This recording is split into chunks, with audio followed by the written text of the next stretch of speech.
Some of the faces are familiar from earlier this week.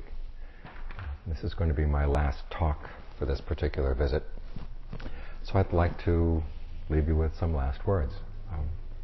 In particular, the Buddha's last words. Imagine yourself in his place. You've been teaching for 45 years, you're about to enter nirvana, you're saying goodbye to your students, this is your last chance to say anything at all to anybody. What would be the message that you would leave? What one teaching out of all the teachings that you gave would you feel would be the most important? And I think it's interesting to reflect on why the Buddha chose what he did chose to say, which was to stress the importance of heedfulness. The very last sentence he said was bring about your own completion of your own practice through heedfulness. The concept of heedfulness has several implications. He himself said that it was the basis for all skillful mental qualities. All the good things that you would develop in your mind have to start with this sense of heedfulness. Heedfulness implies several things. One is that there's dangers out there, also dangers inside. Secondly, that the dangers matter. And the third is that you can do something about them. If there were no dangers, there'd be no need to be heedful. Or if the dangers didn't matter, again, no need to be heedful. And if you couldn't do anything about them, being heedful or not being heedful wouldn't make any difference. So exactly what are these dangers? Why do they matter? And what can you do about them? That's the important question. It's important also to reflect on how this particular teaching calls into question some of the teachings we hear on being accepting, being non-reactive, being open, being equanimous about what happens in our lives. Because the basic assumptions run counter to one another. If you could just simply be open to the present moment without having to worry about anything, that would be fine. But the Buddha says there are things to be concerned about. And so we also have to reflect on what is the place of non-reactive, equanimous, accepting mind states in the context of a heedful approach to life. To begin with, the dangers. Several dangers. One, you have all sorts of unskillful qualities in your own mind that can lead to all kinds of suffering. Your own greed, anger, and delusion, fear, jealousy, all the things that create havoc in the mind. These really are dangers because they really can cause suffering. They really do make a difference in the mind. Secondly, you're also faced with the dangers of aging, illness, and death. These things come. This is a theme that in Thailand you hear in almost every Dharma talk. Almost every Dharma talk in America here has other themes, but here in Thailand the themes always are, okay, now that we're born, what do we face? And there's aging, illness, and death, that's for sure. Other things are not so sure, but these are the things that are for sure. And what are you going to do about them? Are you prepared for them? If they hit, well, suddenly suppose there was a sudden illness that were to strike, or if you were to die tomorrow, would you be ready to die? In fact, the Buddha asked you to think about this every morning, every evening. At sunrise, he says, when you see the sunrise, reflect, okay, you could die today. And the next question is, are you ready? And usually the answer is no. So what are you going to do about it? So that the death would not cause suffering, so that you'd be ready to go. At the evening, at sunset, the same sort of thing. You could die tonight. Are you ready to go? Okay, what do you have to do in the meantime before then in order to be ready to go? And mainly comes down to the qualities in your mind, because those are the things that cause suffering at any time. In particular, if they're not taken care of before you go, you're going to be taking a lot of problems with you. So the dangers, primarily the dangers are inside. The outside events can create situations that you might react to in an unskillful way, but it's the unskillful qualities in the mind that create the real danger. Secondly, these dangers do matter. Your suffering does matter. Largely because you can do something about it. Those two things come together. If you couldn't do anything about suffering, you just simply have to accept it, and that would be it. But he says you can do something about it. You can change the qualities of your mind. This is what the teaching on karma is all about. Many times people react to the teaching by saying that it seems to be a way of justifying the status quo or justifying the present in terms of past actions. But when the Buddha uses the teaching on karma in his teachings, it's more focusing on the potential of the present moment. What you've got, what you can do right now, that will have a good impact now and on into the future. So instead of looking back into the past, the teaching on karma looks into the present and its potential for affecting the future. And that you can make a difference in your life by the way you train your mind, by the qualities you build into your mind through the practice, say, of generosity, the practice of concentration, the practice of virtue and discernment. All of these things can help in creating a refuge within the mind, that safe spot that's not touched by the incidents of aging, illness, and death. The Buddha defines living heedfully in two ways. One is being alive to the fact that death could come at any time.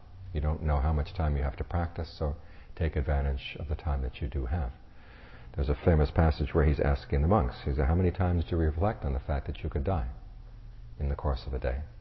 And one monk says, I reflect on it once a day. I'd be lucky if I have one more day to practice. It would give me a good opportunity to do quite a lot. Another monk says, I do it twice a day. I said, it'd be good if I could live for another half a day. Give me lots of opportunity to practice. And so the monks compete with one another, and they finally get it down to one monk says, look, every time the breath comes in, I reflect, okay, I hope I can live until the breath goes out so I can continue the practice. Or when it goes out, I hope I can live for it to come back in again so I can continue with the practice. A lot can be done. And the Buddha said it's the one who thinks about it with every breath. That's the one who's heedful. In other words, you take advantage of the moment that you have right now and don't put things off into the future. His second definition for heedfulness, or how to live heedfully, is not quite so dramatic. It's basically showing restraint over your senses, how you look at things, how you listen, how you sniff at things, how you taste them, how you touch them. And restraint here doesn't mean that you don't look or you don't listen, but you're very careful about why. When you turn your eyes to look at something, why are you looking at that thing?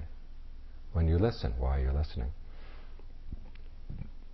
Secondly, when you do decide to look at something, okay, how are you looking at it? Suppose there's something that might incite some lust in your mind. Can you look at that thing in a way that doesn't incite the lust? Look at its other side. As a John Lee used to say, when you see something beautiful, look for its unbeautiful side as well. When you see something ugly or distressful, look for its good side as well. As he said, be a person with two eyes, not just one. See things from both angles so that you find that you're not exciting unskillful qualities in your mind. We often think of the mind as being simply a passive receptor for input that comes in from outside. But when you start practicing restraint of the senses, you begin to realize just the fact that you're looking has an intentional element and has an element that can either create problems for the mind or not create problems for the mind. So before sort of the germs come in from outside that might excite greed, anger, and delusion, you have to look at how you're letting them in. You realize that it's not their fault that you're angry. It's not their fault that you feel lustful or desiring or jealous or whatever. Okay, it's the way you look at these things that creates the problems. And so these are the two ways that you live heedfully. One is reflecting on how little time you have to practice. And two, reflecting on the fact that simply the way you look at things, the way you listen to them, can make a big difference in the state of your mind. It all seems so casual and ordinary. We've got so much coming in at us through our senses, especially nowadays, that we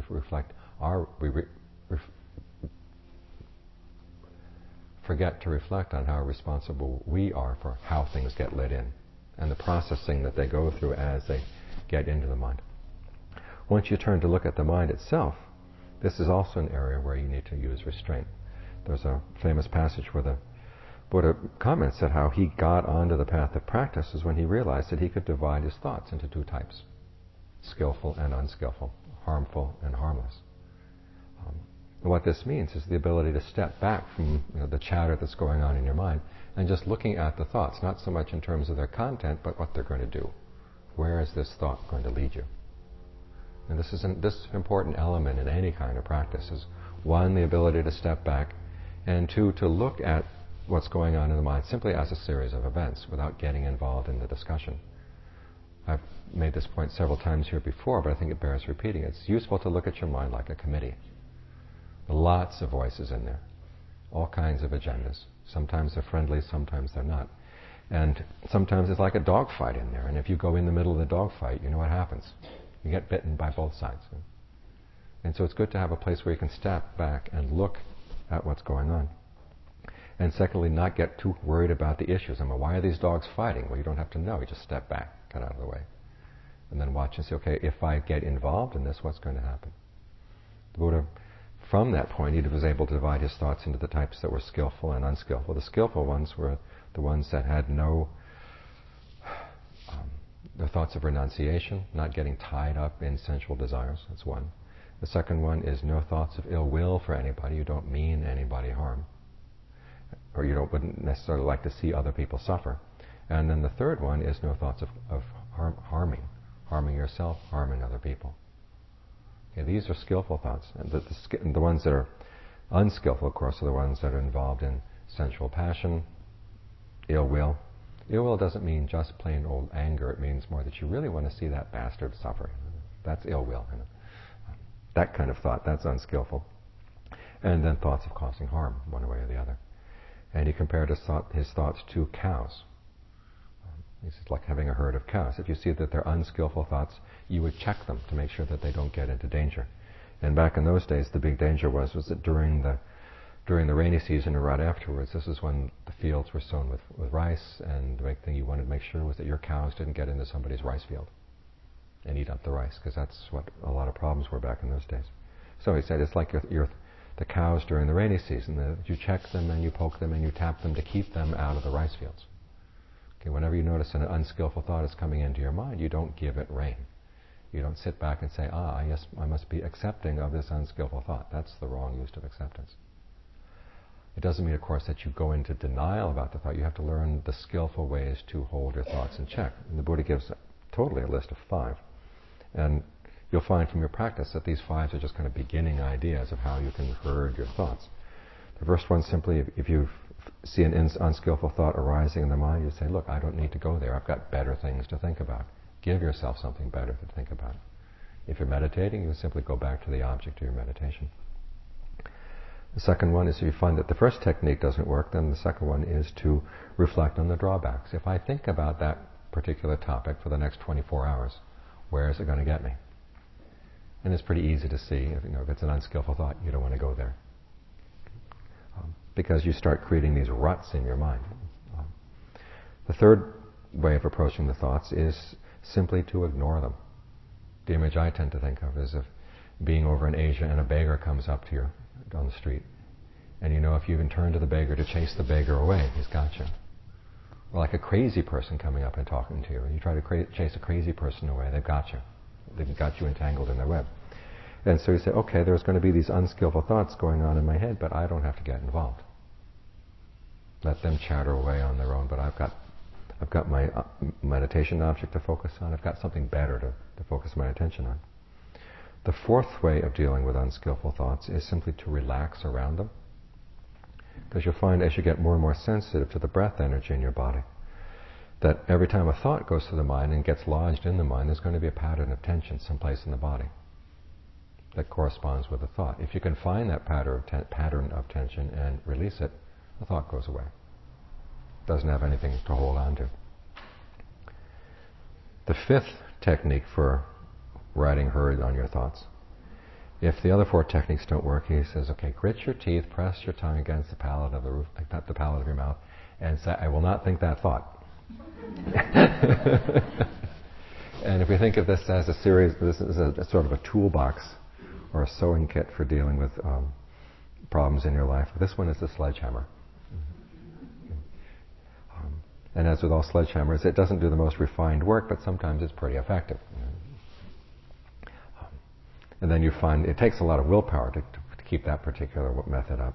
But you find after a while, once the thoughts seem to go away, then you can go back to the other 4 methods and find another one that does kind of the refined work of actually uprooting the thought.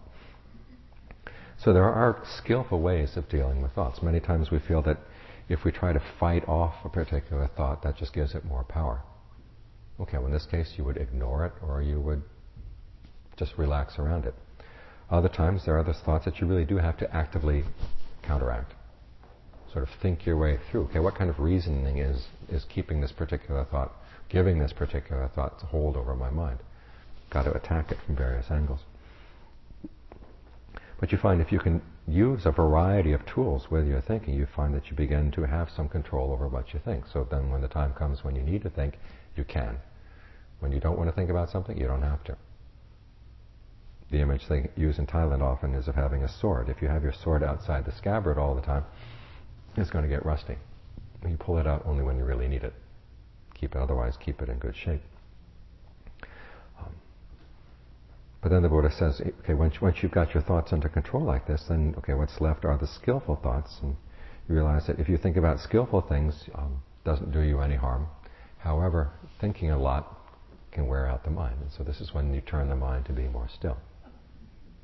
And you go from thinking skillful thoughts to something, a more skillful mental state, which is to bring the mind into concentration, to bring the mind into stillness. But notice how the Buddha teaches you to do that. If you're sitting down with lots of unskillful thoughts, he says, well, one technique is to say, okay, well, let's just think about the breath for a while. Now, if it doesn't immediately go to the breath, okay, then you've got to work through the thoughts. Get them. If you've got an unskillful narrative going on in your mind, sometimes you have to work into a skillful narrative before you can then stop all narratives and just sit within the present moment. So remember this when you sit down to meditate and the mind just refuses to settle down. Then maybe you've actually got to deal with some of the issues that are being presented. Some of the topics the Buddha gives as means for things to think about before the mind settles down include thinking about the Buddha, the Dharma, and the Sangha, thinking about your own virtue, thinking about your own generosity in the past. Thinking about your own virtue and generosity helps to get rid of thoughts that you're an unworthy person, no wonder you can't meditate, you're a bad person, nothing's going to go good because you're such a miserable fool, or whatever. That kind of chatter. Well, you remind yourself, I have done good in the past. Not totally worthless. And reminding yourself of that kind of good, the good that you've done, gives you a certain encouragement, gives you a certain confidence in the practice. Years back, when I first came back to the States, Ajahn Suwat, one of my teachers, was invited to give a meditation retreat in IMS in Bering. And it was his first time teaching a large group of Westerners meditation. And I remember him commenting on the second or third day. He said, these meditators are awfully grim. And you look back, and sure enough, everybody was getting to nirvana before the retreat is over, an attitude. And his comment was because they haven't really learned any confidence in the Buddha yet. They haven't had any experience in being generous or listening to some of the more simple teachings like being generous and being virtuous. And one, seeing the sense of well-being that comes, secondly, the sense of self-worth that comes through these practices.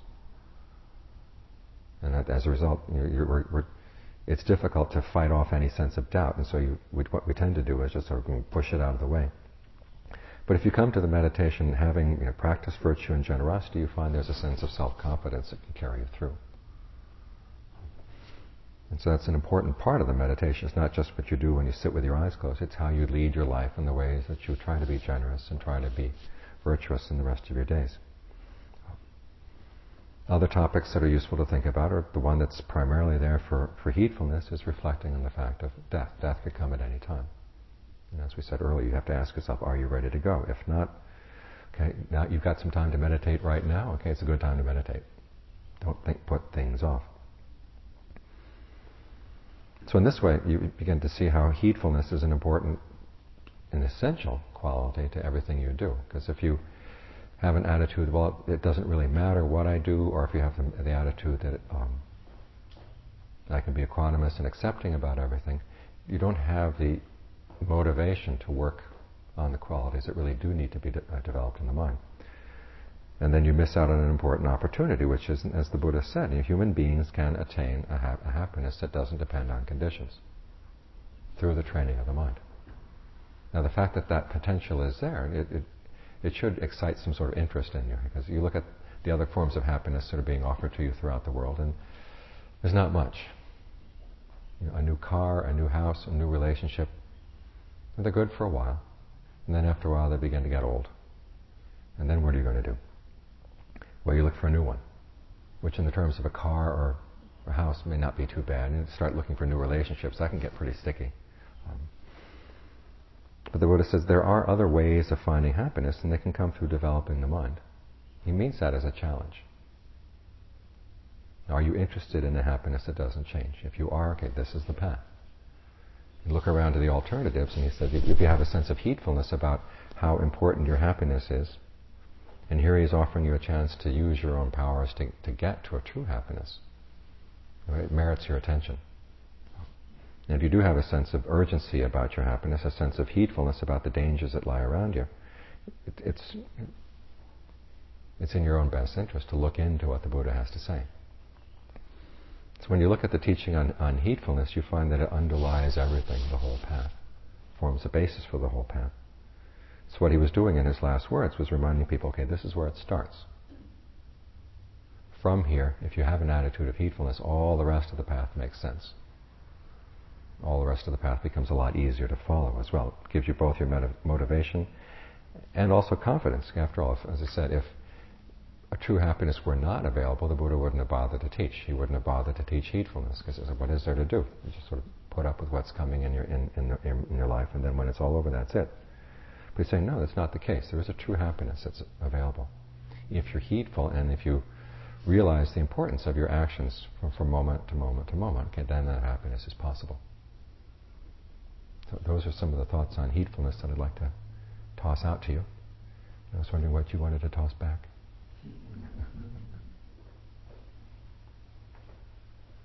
Yes.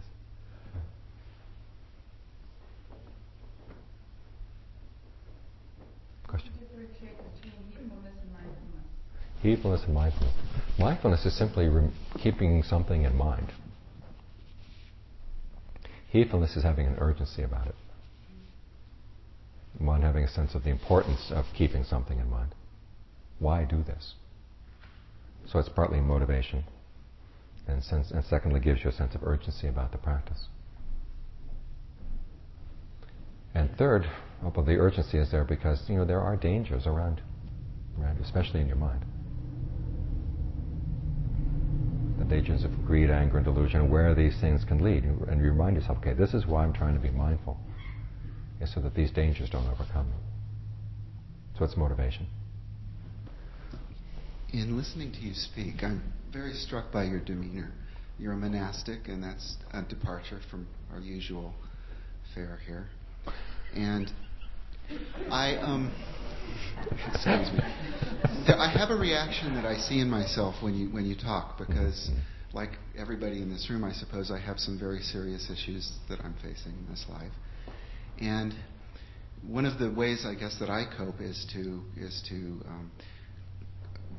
dig into the anatta part of seeing the world. And I'm wondering how all of the emphasis on heedfulness toward my own well-being relates to the idea of anatta and the emptiness of my own self. Am I just running around trying to hide from what you're pointing at and saying that I need to be more vigilant and more heedful about certain things that I might be letting into my mind? Or is there something really there that you could speak to? There's a lot there. One is the understanding of what the Buddha had to say about not self. He never said there is no self. He never said there is a self. That was one of those questions he put aside. What he's focusing on was that what we do know we have is we do have our actions, and the actions do have results. And that's something you want to watch out for, because not only are you being affected by your actions, but the people around you are being affected by your actions as well. And when you look at the question, okay, what would be a true happiness? It would be one that it doesn't require that you're taking anything away from anyone else. Do you have a happiness like that yet? At times, okay. You want to maximize that. And that's what the practice is for. I mean, it's interesting that when the Buddha talks about working towards happiness, the way he approaches it, it's in such a way as to develop qualities of wisdom, qualities of compassion for other people, as well as for yourself. And also purity in your actions. In terms of wisdom, his defining question for wisdom, what when I do it will be for my long-term welfare and happiness. In other words, you're looking for something that's long-term. Not just sort of quick bites down at the McDonald's. But you want something that lasts for a long period of time, because only that kind of happiness is worth the effort that goes into it. One. As for compassion, he says, reflect on the fact that you're looking for happiness, everybody else around you is looking for happiness as well. If your happiness depends on their unhappiness, they're going to be working against your happiness. You want to find a happiness that doesn't conflict with other people's desires for happiness as well. Otherwise, it's going to be extremely unstable. And then thirdly, as far as purity, he says, the whole quest for happiness requires that you look carefully at what you do and look at the results of what you do. If you see that something that you're planning to do something that you know is going to be harmful, you don't do it. If you think it's not going to be harmful, go ahead and do it, but if you find that it's causing harm, you stop. Or if all the time you did it, you didn't see any harm, but later on you realize that long-term reactions were causing harm, then you resolve not to do that again. And one of those skillful qualities you need to have about all this is a good humor. Not beating yourself over the head when you make a mistake. And saying, okay, well, I'm just a human being. Everybody else is just a human being. We're all trying. Or some of us are trying. But you can't demand perfection out of everyone. But if you keep reflecting on your actions and learning from your mistakes, you find that your actions get closer and closer and closer to providing the happiness that you want. And then once you find that true happiness, as one of my teachers once said, when you find the ultimate happiness, it doesn't matter whether there's a self there or not. You're not going to ask who's experiencing this, it's just there. Thank you.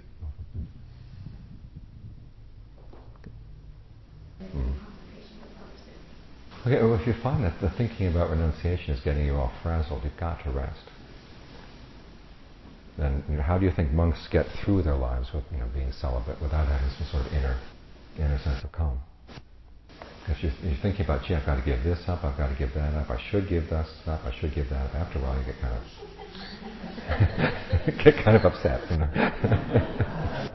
But if you've got a sense of, the bliss and well-being, rapture that you can tap into just about any time you want, it's a lot easier to give things up. So you think about the value of renunciation. Well, the strength you need in order to renounce things comes from this inner sense of calm, the inner center. Does that answer your question? Well, I'm trying to find out how one balances the calm, how one balances the approach to renunciation, or any of the other two. Trial and error. Getting hurt. Trial and error.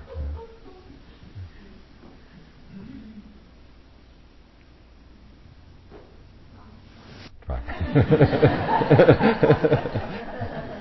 Okay.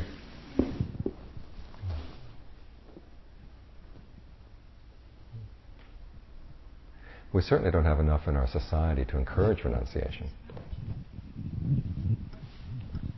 It'd be useful if we had more of that.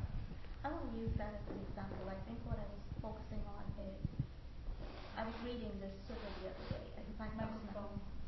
Good microphone. I was reading the sutta last night, and I think what made me stop and think was, so the Buddha says, so you get tired, the body gets tired, your concentration gets thrown out of sync. And I guess it's not too helpful. So it's not helpful to think unskillful thoughts. Right. It's helpful to think skillful thoughts, but In up moderation. to a point. In moderation. Yeah. Having a sense of time and place.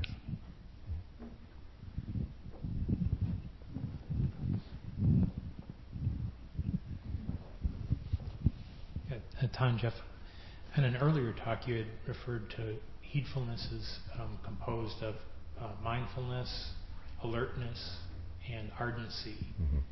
And I've been going over those in my mind, and I was wondering if you would be willing to define those again, or describe those again. Okay. Mindfulness specifically is the ability to keep something in mind.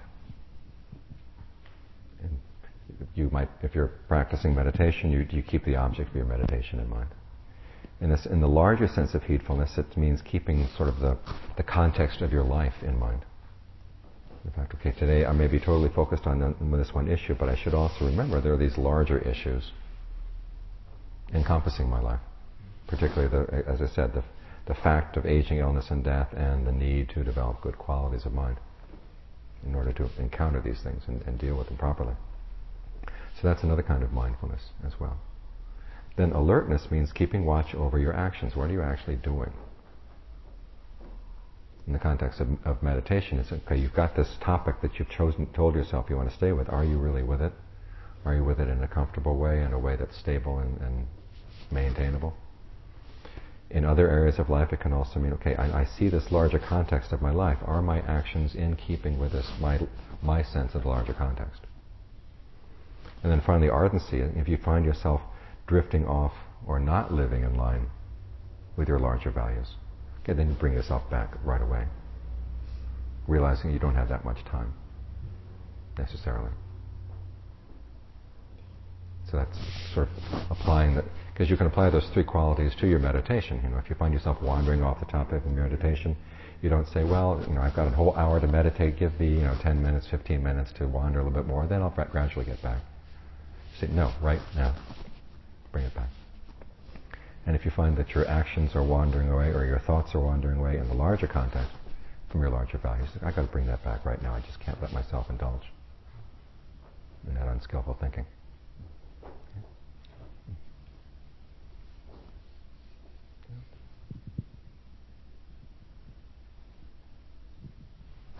Michael.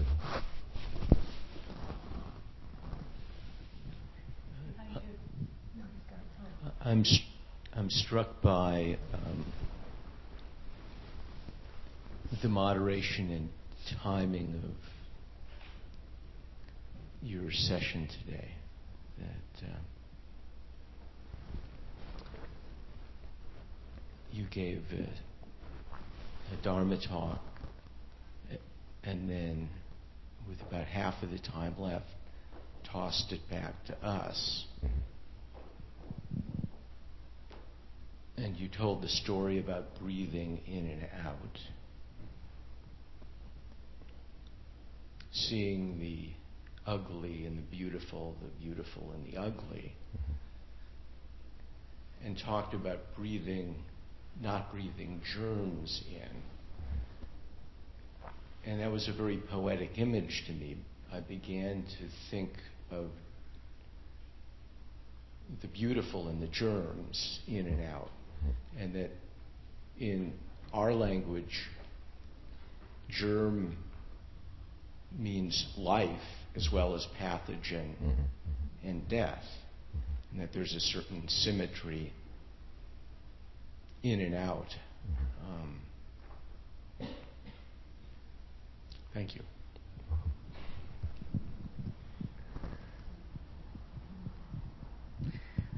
I find that in my meditation, the left side of my body is like very much alive and the right side really isn't much. And I've always been puzzled by that. I've tried directing my mind to feel the right side more.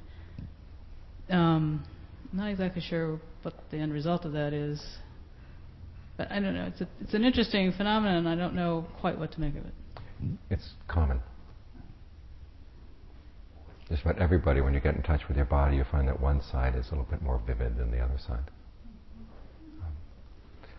But it's also useful to learn how to make the lesser side, or the less vivid side, give it a little bit more energy. You can just consciously think of breathing in that side of your body. And you're not going to see results right away, but over time, it balances out.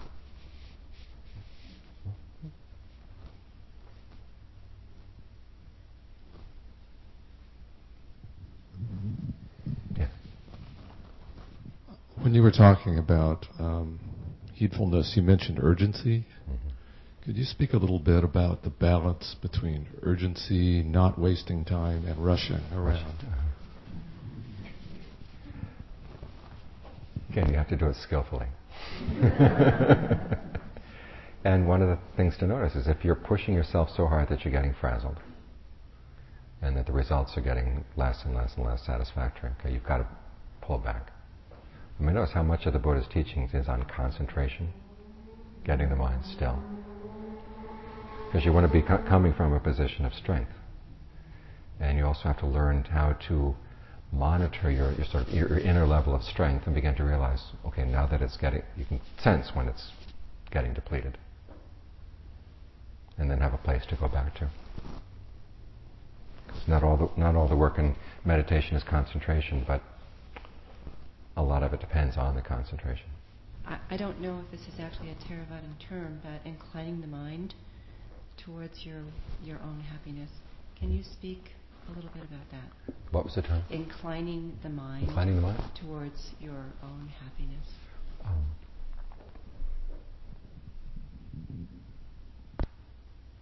It's a good idea.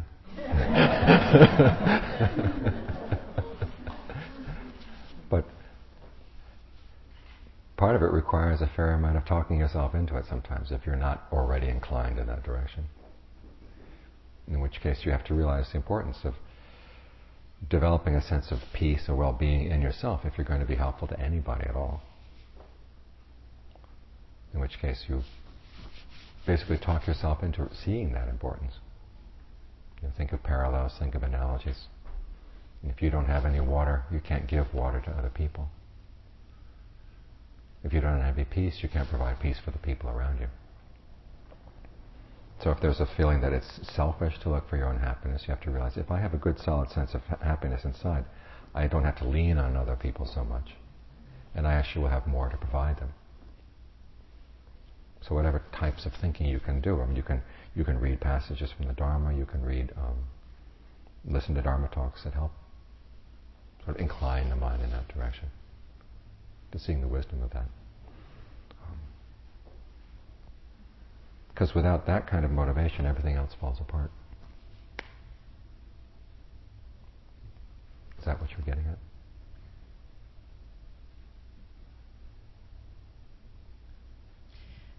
Somewhat, but when you're in the middle of some unskillful thinking, to incline the mind, or maybe even get up and do something different. Mm-hmm. It's more like an action mode of realizing that there's something unskillful happening, right, not only in the mind but maybe in your actions, and actually inclining your mind towards something that is more skillful, but for the completion of your own happiness.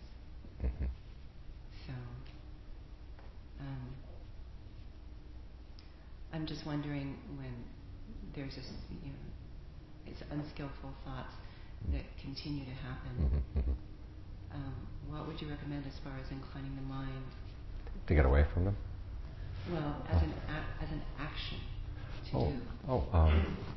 There are lots of things you can do. The first thing you can do is, if the mind says, you've got this particular pattern of thinking going on, and the mind says, even if you try to fight me, I'm going to come back. So what does it matter? And you say, it matters right now. I'm going to get up and do something else, think something else, at least for a few minutes. If you're involved in an argument with somebody and you realize that you're getting out of control, walk away. If you're meditating and getting really drowsy, get up and walk around.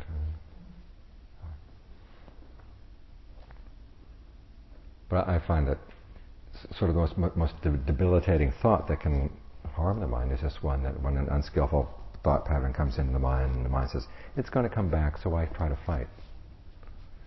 You've got to figure, I don't believe that. One of the best illustrations of a meditation book I ever saw was one in which you had it was a tiger.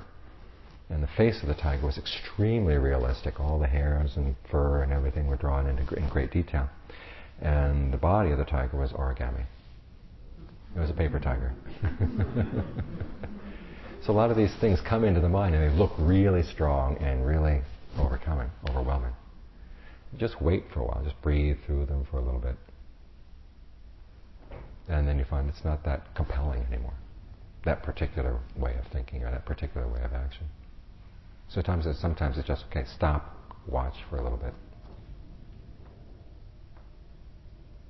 And then think of the breath going through your body as comfortably as possible. That's the other thing, is that you need some allies. And I find that you want to use the breath as an ally. If you can get so that you can breathe comfortably, get the breath energy flowing through your body. Then you notice wherever the tension tends to build up, say it's in your hands, your feet, and the pit of your stomach, just think, relax. Even if just for a little bit. And that takes a lot of the edge of the unskillful thinking away. So you can use that, you learn to use your body as an ally as well. Give that a try. Yes? Yes, I was struck when you talked about how it can get, when you're not supposed to do this, you're not supposed to do that, and your life is very restrictive. I was sometimes I feel like restraint or the practice of ethics, especially in thinking especially about consumerism. I'm like, why shouldn't I buy this because this is produced here and it gets really exhausting. And then you feel like resigning, like I'm just gonna, go to Walmart. Well, don't do that. Don't go to extremes. And then I guess that I get really exhausted. And then the other thing is like how sometimes you were talking about your own happiness and then the happiness of others. What sometimes your ethic and like if you're really clinging onto your ethics, they impinge upon other people's happiness because it's not an appropriate. I can't explain it. Like, as long as you're not trying to force other people to abide by your sense of ethics, you're okay. Because basically, the fact that you don't want to lie, you're not going around telling other people they can't lie to you. Of course, they're going to lie to you sometimes. It's just a vow that you've made to yourself. Okay, I'm not going to lie. I'm not going to. If it's an issue of someone's inviting you out for dinner and you don't like to eat, non-vegetarian food, but that's all that they're giving you, okay, I'd say take the non-vegetarian food. Because after all, it's being offered in hospitality. So that's one way in which you say, okay, I'll take the principle of hospitality right now as being more important than the purity of the food coming in my mouth.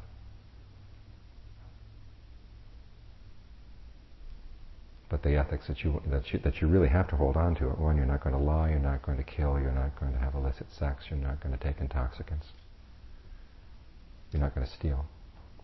That doesn't impinge on anybody else in a bad way. I guess my question is, I don't know if I'm constructing it, like often the sense of, I interpret harm or I feel like, am I taking it too far now because then I have to construct a narrative. Or some like direct things like, it's pretty easy not to lie. Well, no, actually it's not, but but I mean it's more direct, like you can feel it. Whereas there's other ones where there has to be a narrative like, I am causing harm and I have to think of many links, and that's when it gets exhausting. Okay, in terms of what you buy, as long as you're not telling them to kill the lobster in the restaurant, that's the extent to which your ethical responsibility goes to begin with. Now, if you see that there are further implications that you find are important, if you go around being totally obsessed by, what is the impact of my consumption on American society going to be, become a monk, okay?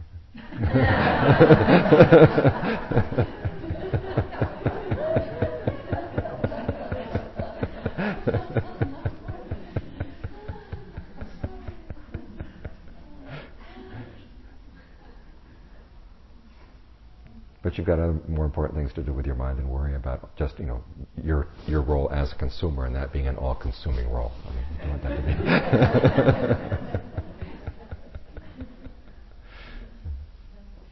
I think we're running out of time. So thank you for your attention.